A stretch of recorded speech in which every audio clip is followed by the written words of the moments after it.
자, 옆에 사람하고 인사하십시다. 당신은 우리 교회의 희망입니다.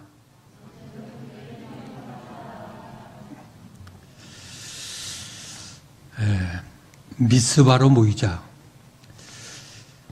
블레셋과 한참 전쟁터에서 싸움을 싸우다가 이스라엘 백성들이 하나님의 법궤를 빼앗겼습니다. 법궤를 빼앗겨 놓고 많은 혼란이 일어난 거예요. 근데 법궤를 빼앗아간 블레셋 사람들에게도 법궤 때문에 갖가지 재앙과 독종이 임함으로 많은 사람들이 희생을 당했습니다. 이런 혼란과 무질서와 앞이 보이지 않고 중심이 흔들리며 갈팡질팡하는 모습들을 보면서 이스라엘은 마치 지도자가 없는 사사시대와 같이 자기의 소견대로, 자기 좋은 대로 그렇게 생활을 했습니다. 지금 우리가 살고 있는 이 시대가 바로 그러한 시대가 아닌가 생각이 되어집니다. 되어지는 모든 정치 상황과 이 시대의 모습들이 지금 갈 길을 잃은 갈팡질팡하는 모습과 같다는 것이죠. 그래서 망망한 바다 위에 길을 잃은 배와 같이 방향을 잃고 풍랑에 휩쓸리고 있는 이런 모습이 아닌가 이렇게 생각이 되어집니다. 대통령 선거 때가 되면 나라의 지도자들을 우리가 뽑아냅니다. 근데 뽑고 나면 그 선택한 나의 선택이 이게 잘못된 게 아닌가 후회를 하게 될 때가 많습니다. 그러니까 우리가 지도자를 잘못 뽑아서 그럴 수도 있겠지만 한편으로 지도자로서의 존경받을 만한 인물이 없기 때문에 또 그럴 수도 있습니다. 존경받을 지도자가 없는 사회, 참 불행한 사회입니다. 그런 의미에서 지금 이스라엘도 지도자가 없고 주변 강대국 블레셋이 지금 위협을 하는 상황입니다. 마치 풍랑에 표류하는 배와 같은 참 어려운 위기를 만난 시대이죠. 근데 그때 하나님께서 어린 사무엘을 성전에서 3번씩이나 부르십니다. 사무엘아, 사무엘아. 그러니까 어린 사무엘이 내가 여기 있나이다. 말씀하옵소서. 응답을 합니다. 이런 사무엘이 장성해서 오늘 본문 7장에 와서 등장을 합니다. 그리고 사무엘이 이스라엘 백성들에게 선포를 합니다. 이 어려운 때를 어떻게 극복해야 될지. 이 사무엘 선지가 지혜를 모두어서 그 백성들에게 선포를 해요. 그게 바로 미스바로 모이라. 왜 모이라고 했을까요? 첫째, 지금은 영적으로 각성할 때이기 때문에. 지금은 영적으로 각성할 때이기 때문에 모이라는 겁니다. 헝클어진 실타래를 풀려면 실마리를 잘 찾아야 합니다. 이스라엘의 복잡한 상황을 풀 수 있는 실마리, 이 실마리가 무엇일까요? 그것이 바로 하나님입니다. 이스라엘의 영적 지도자 사무엘은 문제의 핵심을 정확히 파악을 했어요. 그래서 이스라엘 백성들이 이 민족의 미래를 향해 바르게 갈 수 있으려면 먼저 하나님 앞에서 각성을 해야 된다는 거예요. 각성. 즉 하나님을 찾고 하나님께로 돌아와야 된다는 거예요. 그래서 오늘 본문 3절에 사무엘이 이스라엘 온 족속에게 일러 가로되 너희가 전심으로 여호와께 돌아오려거든 이방신과 아스드라롯을 너희 중에서 제하고 너희 마음을 여호와께로 향하여 그만 섬기라. 너희를 블레셋 사람의 손에서 건져내시리라. 블레셋이 위협을 주고 있는데 이 모든 문제 해결점은 하나님께 있다는 겁니다. 그래서 미스바로 모이라 하고 사무엘 선지는 말씀합니다. 그러면서 너희가 전심으로 여호와께 돌아오고 싶거든 먼저 각성하여 깨닫고 하나님을 찾으라. 이 하나님을 찾는 길이 문제의 해결점이 있다는 겁니다. 두 번째, 여호와께로 돌아오려면 먼저 우상을 제하라. 우상을 제하라. 여호와께로 돌아오려면 먼저 하나님이 싫어하는 것들을 다 청산하라는 거예요. 그 당시 이스라엘 백성들이 가까이 섬겼던 우상은 바로 바알과 아스다로 신입니다. 이러한 우상을 너희 중에서 제하여 버리라는 겁니다. 그 당시 주변의 많은 국가들이 섬기고 있던 바알 신과 아스다렛 신은 이게 바로 풍요의 신입니다. 이 풍요의 신, 다산의 신, 그러니까 생산을 많이 일으키는 또 부유하게 해주는 신이라는 거죠. 농사를 지어도 농사가 잘 되고 자녀를 낳는데도 풍성하게 낳게 되고 모든 일에 풍요함을 가져다 주는 신이 이게 바로 바알신과 아스다로 신입니다. 쉽게 말하면 농사가 잘 되고 사업이 잘 되고 자식들이 잘 되게 해준 신, 돈을 많이 벌게 해주는 신, 출세를 하게 해주는 신, 이게 바로 그들이 그 당시 믿었던 신입니다. 그러니 그 신을 어떻게 안 섬길 수가 있겠습니까? 예수 믿는 사람들 가운데도 이런 사람이 있대요. 앞이 막히고 가슴이 답답해지면 점쟁이 집을 예수 믿는 사람들도 있다고 찾아가는 사람이 있대요. 아마 이런 이야기를 하면 가슴이 뜨끔하고 또 좀 얼굴이 붉어질 사람도 있을지 모르겠는데 이 자리에. 예. 근데 점쟁이를 하던 사람이 이런 고백을 해요. 호기따금 예수 믿는 사람들이 찾아와서 답답하니까 묻는다는 거예요. 그러면 너 골탕 좀 한번 먹어봐라 해가지고 이 점쟁이들이 한번 엉뚱한, 그래서 말도 안 되는 이야기를 그들에게 해주면서 골탕을 먹인다는 거예요. 그러다가 이 점쟁이가 전도를 받고 예수를 영접하고 그리고 모든 걸 청산하고 그리고 이제 고백을 하는 거예요. 그렇게 예수 믿는 사람들이, 그런 사람들이 혹 있다는 겁니다. 아마 우리 제1교회 다니는 성도들 가운데는 그런 사람이 한 사람도 없을 줄로 믿습니다.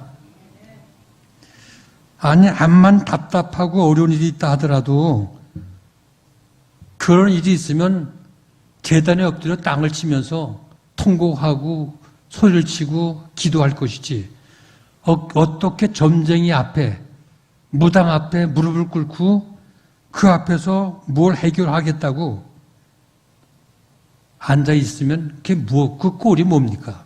말도 안 되죠.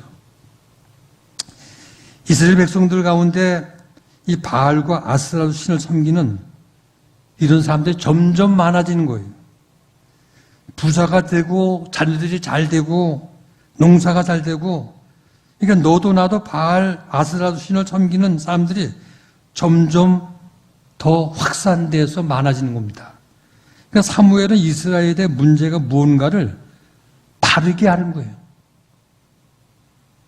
왜 이스라엘이 이렇게 정신없이 혼란스러운지, 왜 이렇게 이 시대가, 블레셋이 이스라엘 민족을 왜 이렇게 괴롭히는지 핵심적인 원인을 사무엘은 바로 알았다는 거예요. 훌륭한 의사는 수술을 잘하는 의사가 아니라 먼저 원인 진단을 바르게 잘하는 의사가 진중한 훌륭한 명의예요. 어떤 사람 진단을 잘못해가지고 소화가 안 되는데 뭐 위가 좀 헐어서 그러니까 조금 헐어서 그러는데 괜찮다고, 별거 아니라고 계속 소화제만 계속 먹다가 병이 커져서 위암으로 죽은 사람도 있다는 겁니다. 그러므로 무엇보다 정확한 바른 진단이 필요하다는 거예요. 영적 지도자로서 중요한 것은 그 백성들의 영적 상태를 바르게 잘 진단하는 거예요. 지금 이스라엘의 문제는 법궤를 어디에 두어야 하느냐, 이 문제가 중요한 게 아니라 더 근본적인 영적으로 우리 하나님을 어떻게 바로 섬겨야 되느냐, 이게 더 큰 문제이고 더 중요한 문제라는 거예요.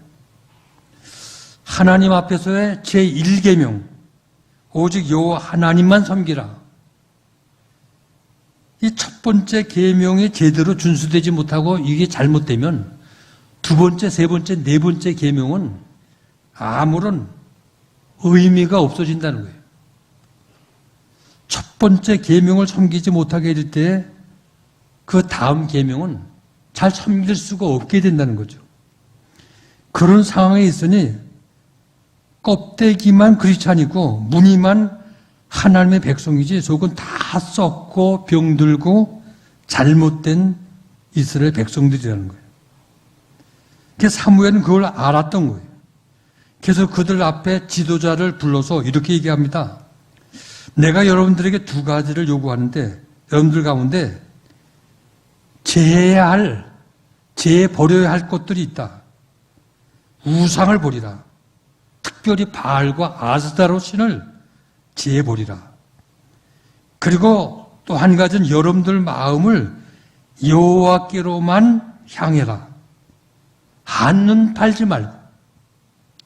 하나님과 우리의 관계는 사랑의 관계입니다. 사랑의 관계에서 하나님과 우리의 관계가 떼놓을 수 없는 최고의 부부의 사랑 관계와 같이 밀접한 관계인데, 이 부부의 관계에서 부부가 한눈을 팔면 안 돼요. 부부가 한눈을 팔게 되면 관계가 깨지게 됩니다. 부부 관계가 깨지게 되면 사랑이 깨지고 가정이 깨지게 돼 있어요. 그럼 모든 것들이 깨지고 엉망이 되는 거예요. 이처럼 사랑이라는 신뢰가 깨지게 되면 모든 것들이 엉클어지게 되고 가정이 무너지게 됩니다. 여기 하나님만 섬겨라 하는 이야기는 그동안 이스라엘 백성들이 한눈을 많이 팔았다는 거예요. 하나님만 바라봐야 될 텐데 하나님만 바라봐야 할 사람들이 하나님을 바라보지 못하고 한눈을 팔았다는 거예요. 그래서 사무엘 선지자는 이스라엘에게 요구합니다. 하나님만 바라보고 하나님께 가까이 오라. 이게 사무엘 선지의 명령입니다. 근데 먼저 제버릴 것이 있다. 다시 말해서 우상을 제하라. 우상을 제버리라는 거예요. 근데 제할 때는 과감하게, 정말 단칼에 물을 자르듯이 단칼에 잘라버리라는 거예요. 단호하게. 흐지부지하면 바르게 제할 수가 없다는 겁니다. 마치 술을 끊겠다고 하는 사람이 집안에 비싼 양주병을 장식장에 전시해놓고 나 오늘부터 술 끊겠다고 그렇게 말하면 그건 손바닥으로 하늘을 가리는 거짓말이라는 거예요. 담배를 끊겠다고 하면서 크리스탈 재토리를 높은 사람에게 선물을 받았다고 탁자에 모셔놓는 사람은 끊을 생각이 없다는 거예요.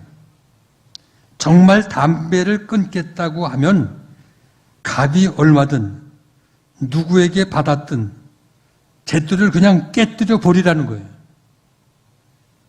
그때 옆에서 보는 사람이 와, 저 사람 참 결심이 대단하구나. 그게 인정이 된다는 거예요. 지금 사무엘은 이스라엘 백성들에게 철저한 회개를 요구하고 있는 겁니다. 어떤 회개를 요구하고 있느냐?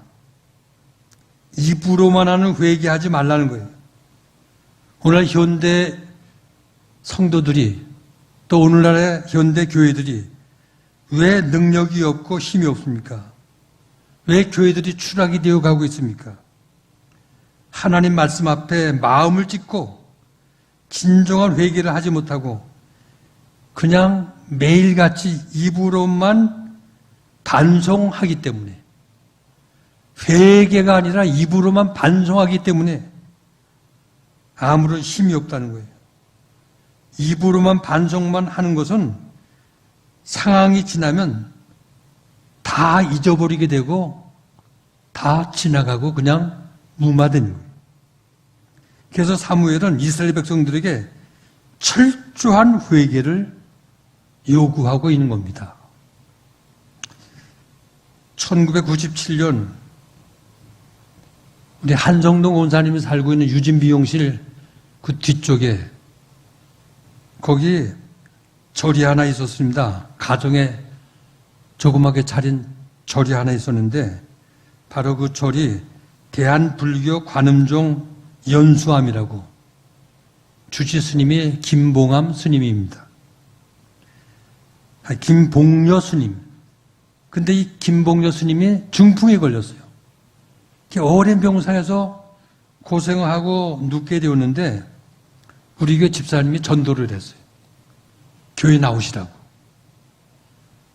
근데 어떻게 이게 먹혀서 교회에 나오겠다고 결심을 했습니다. 그런데 그 불교 본부에서 천도제를 드려주지 않아가지고 그 불상이고 뭐고 집안에 있는 모든 것들 정리를 못한다는 거예요. 그래서 제가 그걸 정리해 주겠다고 부교육자들을 다 데리고 그리고 봉구차를 끌고 갔습니다. 집에 가서 천도제 대신 우리 예배 드리자. 전부 둘러 앉아서 예배를 드렸습니다. 예배 끝나고 기도하고 그리고 그 앞에 차리는 불상들 이런 걸 다 이제 정리를 하는데 부처가 노랗게 금으로 그 입힌 거더라고요. 난 그게 금 아주 무거운 줄 알았어요. 쇳덩어리인 줄 알았어요. 그래서 깍 안고 아주 크니까 이걸 들으려고 힘을 줘가지고 쫙 드는데 번쩍 들리는 거예요. 속이 비어 있어요. 그래가지고 봉고차 2대에 그 정리하는 게 그렇게 많더라고요. 뭐 여러 가지 연등, 목탁, 장구, 징, 불자책, 뭐 기구들 봉고차 2대에 가득 실었어요. 그리고 교회로 끌고 와가지고 바로 이 뒤에 상수리 나무 큰 거 있잖아요. 그 밑에 구덩이를 파고요. 거기다 다 이렇게 쌓아놓고 그리고 불을 질렀습니다. 얼마나 잘 타오르는지 불길이요. 참 기분도 좋고 신나더라고요. 근데 징이 하나 있는데 그 뭐 노쇠 덩어리니까 타지도 않을 뿐더러 생각이 퍼뜩 이걸 거기다 그냥 태울 게 아니라 이거 쓰면 좋겠다. 그래가지고 이제 징하고 목탁하고 이제 제가 그걸 꺼냈어요. 징을 쳐보니까 얼마나 소리가 은은하고 좋은지. 그래서 이거는 가을철만 되면 우리 제일교회 이제 가을 체육대회가 있으니까 그때 쓰면 좋겠다. 그리고 12월 30일에 송구 영신 예배 드릴 때 제 종소리를 울렸어요, 옛날에.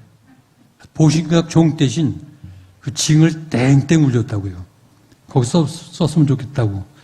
그래가지고 그걸 2개 이제 태우지 않고 가져갔죠. 그거 근래까지 썼었어요. 그 징을. 그 다음날 여전도에서 그 집을 청소를 싹 해주고요. 우리 지물포에서 그 종이를 도배지를 사다가 도배를 싹 해줬어요.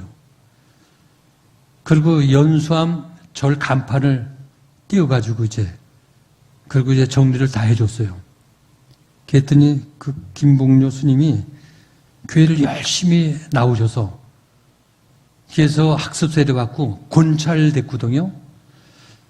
그 아들 이성근 아들 교회 열심히 나와서 또 학습 세례받고 집사되고요. 근데 지금은 다 그 두 분이 다 돌아가셨어요. 그러니까 다 청산하고 돌아와야 하나님을 바르게 섬길 수 있다는 거죠. 그러니까 과거 당신이 섬겼던 우상들 전부 정리할 때 진정 하나님의 자녀가 될 수 있다는 거죠. 버리고 깨끗하게 불태워버리면 우상의 굴레에서 완전히 해방이 될 수 있다는 겁니다. 그러니까 버릴 건 버리고 끊을 건 끊고 깨뜨려 버릴 것은 깨뜨려 버릴 때에 우리의 마음이 전심으로 여호와께 돌아갈 수가 있다는 거죠. 그렇게 하라는 거예요. 그러니까 우리 마음 가운데 아직도 뭔가 하나님께로 돌아가는 데에 뭔가 얽혀져 있는, 미련이 있는 이런 걸 정리하라는 거예요. 근데 이스라엘 백성들은 오늘 본문 4절 보니까 이걸 다 정리했어요. 다 제했다고 그랬어요. 우상을. 그래서 이스라엘 백성들은 바알과 아스타롯 신을 제하고 여호와 하나님만 섬기기로 이들이 4절 본문에 그렇게 결단했습니다. 그때 사무엘이 이렇게 얘기합니다. 그것으로 만족한 게 아니라 5절에 온 이스라엘 백성들을 여호와 하나님께 기도하기 위해서 한 곳에 모이라는 겁니다. 이게 바로 미스바로 모이라. 미스바로. 세 번째, 미스바로 모여 제단을 쌓으라. 이스라엘 백성들은 사무엘에게 명령대로 미스바에 모여 제단을 쌓았습니다. 물을 기로 여호와 앞에 붓고 그날에 금식하고 우리가 여호와께 범죄하였나이다 고백을 합니다. 여기 짧은 오늘 본문이지만 이 짧은 말씀 안에 굉장히 중요한 과정과 절차가 담겨져 있는 겁니다. 먼저 미스바에 모였습니다. 그리고 제단을 쌓았습니다. 그리고 제단 위에 물을 기어 부었습니다. 물을 기어서 붓는다는 것은 이 상징적인 행위, 우리의 마음을 쏟아 하나님께 제단을 쌓는 그곳에 부었다는 거예요. 이건 여러 가지 의미가 포함되어 있는 겁니다. 마음과 정성을 쏟아붓는 것도 물론이려니와 우리의 잘못과 허물을 회개하는 마음. 여러분 제단에 물을 기어 붓는 장면이 어디에 또 기억이 우리 마음에 기억이 됩니까? 갈멜산 아니에요, 갈멜산. 바알 선지자들과 생명을 걸고 대결에 싸울 때 엘리야가 거기 제단을 쌓고 물을 붓지 않습니까? 그리고 불의 응답을 받죠. 바로 그 제단이 살아있는 제단, 응답의 제단. 그러니까 살아있는 응답의 제단이 되기 위해서는 물을 쏟아 부어야 됩니다.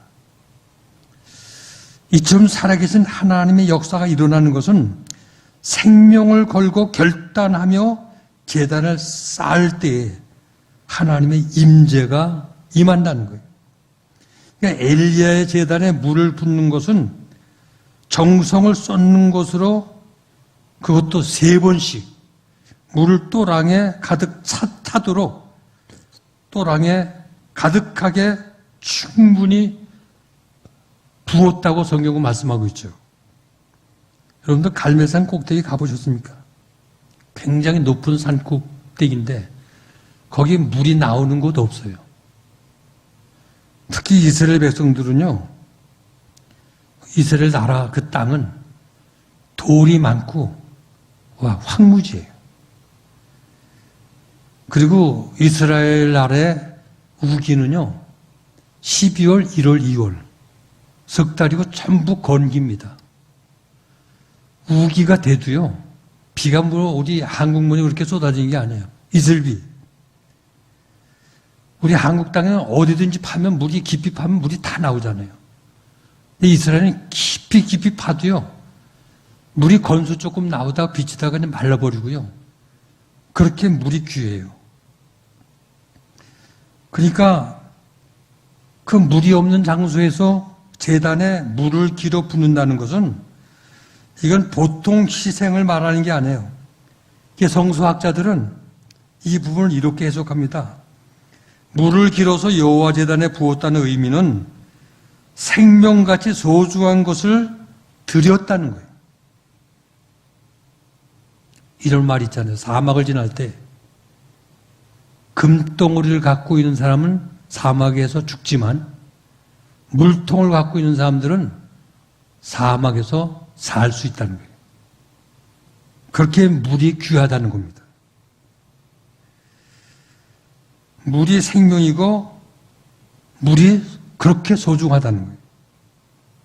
그 소중한 물을 제단에 쏟아 부었다고 하는 것은 자기의 생명을 제단에 쏟아붓는 희생과 헌신을 의미한다고 성서학자들은 얘기를 해요. 이처럼 미스바에 모인 성도들이 하나님 앞에 제단을 쌓고 하나님께 드리는 이 예배는 실컷 먹고 마시고 배를 두드리면서 이쑤시면서 한가한 예배를 드리는 게 아니라 그날에 금식을 하며 하나님께 헌신하고 희생을 하면서 예배를 드렸다는 거예요. 여러분들 금식이 뭡니까? 일상생활에 먹던 음식을 다 전폐하는 거예요. 마치 비상사태를 선포하는 것과 같은 것이죠. 지금 우리나라는 영적으로 비상사태를 맞이하고 있습니다. 국가적으로, 정치적으로, 경제적으로 길이 보이지 않는 위기를 지금 맞이하고 있어요. 교회적으로도 예배가 무너지고 믿음이 무너지고 모임이 무너지는, 그래서 교회가 추락하는 비상한 위기를 맞이하고 있어요. 미스바로 모여 무너진 제단을 다시 수축하라는 거예요. 무너진 제단을 다시 쌓고 거기에 마음을 쏟고 금식하며 기도해서 다시 제단을 생명력 있게 살리라는 거예요. 여기에 희망이 있다는 겁니다. 네 번째, 여호와께 범죄하였나이다 하고 회개하며 금식하라. 여러분 삶의 중요한 문제를 만났을 때 또 어려운 일이 도저히 앞이 보이지 않는 이런 일들을 만날 때 어떻게 합니까? 근심, 걱정, 고민, 머리가 터지도록 고민만 합니까? 금식하라는 거예요. 금식은 결박을 풀어주는 능력이 있다고 성경은 말씀하고 있습니다.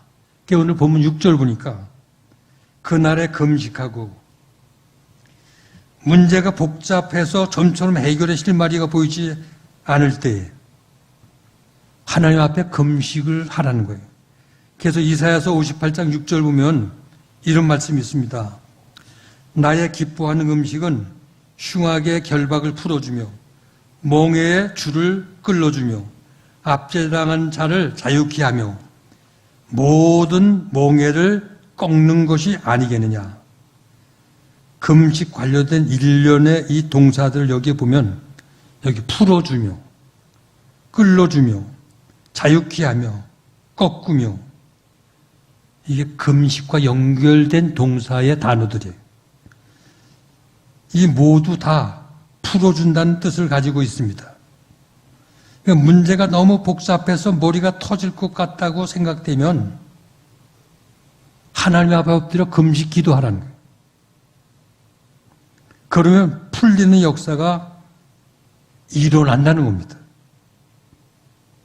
괜히 방구석에 앉아서 머리만 싸매고 고민하지 마시고 금식하면서 주님 앞에 나와 기도하면 해결의 길이 열린다는 거예요. 이스라엘 백성들이 미스바에 나올 때 그런 정신과 그런 자세를 가지고 나왔습니다. 그러면서 그들은 고백하기를 우리가 여호와께 범죄하였나이다.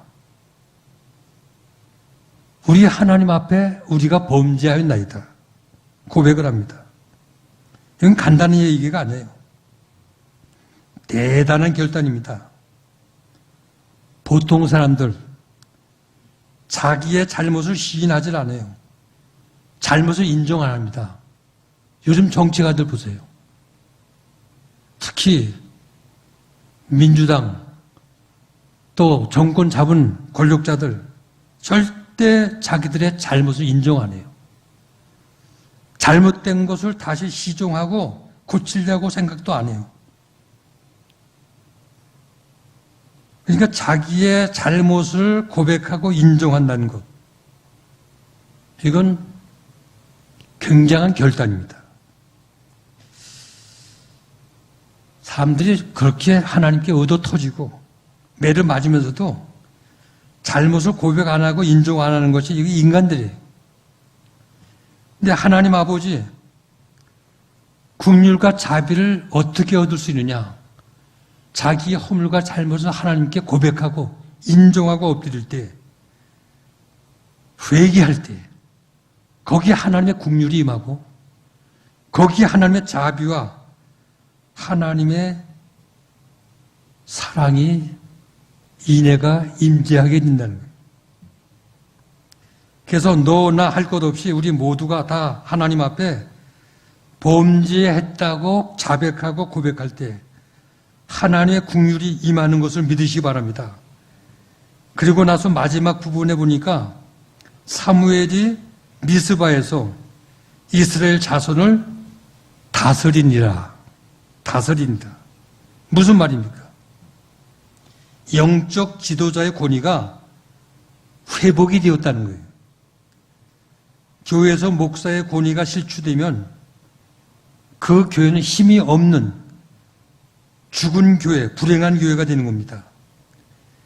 가장 비극적인 것은 지도자의 권위가 땅에 떨어지는 공동체입니다. 지금 우리나라의 비극은 지도자의 권위가 없다는 데에 문제가 있는 겁니다. 사람이 없는 게 아니라 지도자의 권위가 없는 데에 문제가 있어요. 전 사회나 나라가 왜 시끄럽고 왜 정책들이 모두가 갈팡질팡하고 있습니까? 나라나 사회 공동체에는 이끌어 나가는 신뢰받는 리더십이 필요한데 신뢰받는 리더십이 없기 때문에 지금 우리나라 신뢰가 다 무너져 내렸어요. 서로를 믿지 못하고 불신해서 국민들이 빚게서 들고 아우성을 칩니다. 대통령을 욕하기도 하고요. 잘못된 국정을 비판하기도 하고 머리에 끈을 묶고 규탄을 합니다. 참으로 이 나라의 미래가 걱정이 돼요. 그럼 이스라엘 나라는 어떻게 이런 문제들을 해결했으며 어떻게 하나님 앞에서 이 리더십이 회복될 수가 있었을까요? 엎드려 회개하며 영적 각성을 하는 겁니다. 이스라엘 백성들이 모여 엎드려 회개하며 하나님 앞에 잘못을 애통하며 영적 각성을 했을 때에 하나님의 놀라운 일이 일어났어요.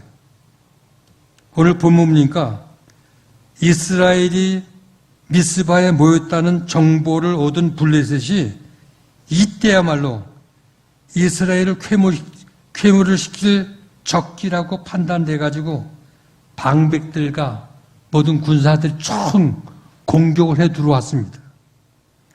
근데 하나님이 이스라엘을 도우신 거예요. 사무엘은 하나님 앞에 양을 잡아 번제제단을 쌓고 하나님께 이 민족을 구원해달라고 하나님께 제단을 쌓았죠. 하나님이 이스라엘을 도우십니다. 천둥 번개가 블레셋을 향해서 내리칩니다. 그래서 천지가 진동하고 굉음이 들리고 하늘에 갈라지는 번개가 치니까 블레셋 군대가 혼비백산되어서 전부 뿔뿔이 흩어지고 도망을 하고 그리고 전부 도망가고 말았어요. 이때 이스라엘은 벨갈 아래까지 추격해서 블레셋 군을 쳤습니다. 그래서 전쟁의 승리를 이스라엘이 가져오게 되었어요. 본문 12절을 보면 이렇게 결말이 나요. 사무엘이 돌을 취하여 미스바와 센 사이에 세워놓고 가로되 여호와께서 여기까지 우리를 도우셨다 하고 그 이름을 에벤 에셀이라 하니라. 사무엘은 전투를 끝마친 후에 에벤 에셀이란 승리의 비석을 세워놓게 되었어요. 에벤 에셀이란 도움의 돌 이런 뜻인데 여호와께서 여기까지 우리를 도우셨다는 거예요. 그러니까 전쟁은 우리 하나님께서 이스라엘 편에 서서 이기게 하셨다는 거예요.